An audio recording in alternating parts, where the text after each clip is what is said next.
Thomas had always liked the rain. He loved the way the air grew still in the hours before the storm, the distant rumbling of thunder, and the dark clouds looming on the horizon. There was something comforting about the way it enveloped him, like a blanket almost. And so, he often found himself venturing outside whenever a storm approached. When he was young, his mother often scolded him for this behavior. Though she had long since passed, he still heard her voice every time he stepped out the door. "You'll catch your death!" she used to shout. He never believed her. What harm could a little rain do?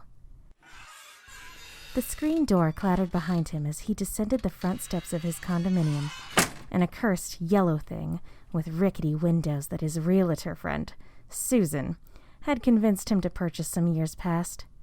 The roof always seemed to leak just above his bed, no matter where he moved it. It was lucky he liked the rain, then. The storm had not yet begun, but it hung in the air and threatened to start at any moment. He quickened his pace. The rain would be more enjoyable the further he was from the neighborhood. He passed row after row of identical condominiums that could have been pulled directly from an episode of The Twilight Zone. Thomas shoved his hands into his pockets and refocused his gaze in front of him as he walked, leaving his mid-century modern prison block behind him. Finally, he rounded the corner.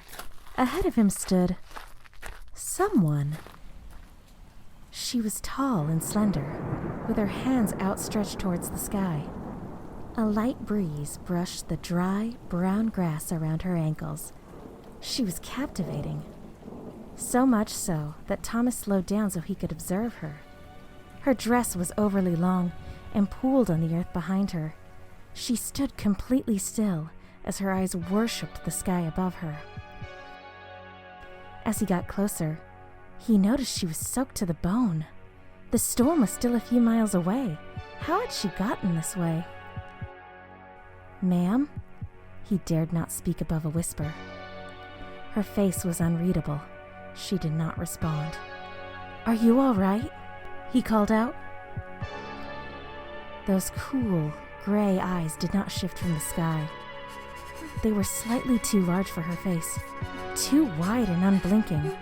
She was shivering, her shuddering breaths puffing little clouds of steam from her parted lips. He reached out to touch her, hand landing tentatively on her shoulder. In an instant, she was facing him. Looking into her eyes felt like being stabbed through the gut. Thomas let out a pitiful, gasping sound as the air was pulled from his lungs. Her hands were like a vice around his wrist, securing his hand in its place. Her two wide eyes dilated. Pointed teeth creeped into view behind her chapped lips. The burning in his lungs did not even allow him the luxury of screaming.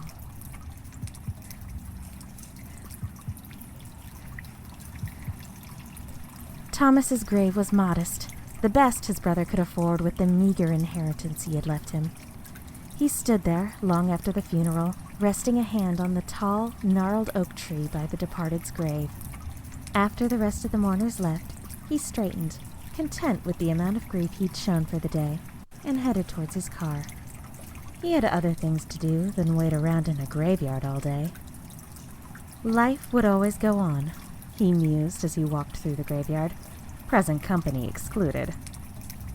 He was surprised to find he was not alone among the dead.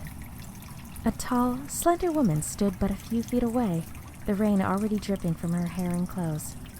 Her head was bent low, hiding her face from his view. He assumed that she had been a friend of his brother's and didn't bother to greet her on his way out. It was best to leave her to her grieving, he thought. He slammed the door of his pickup truck and cast one last glance at the grave through the foggy windshield. The woman was nowhere in sight. Had he imagined her standing there? He shook his head.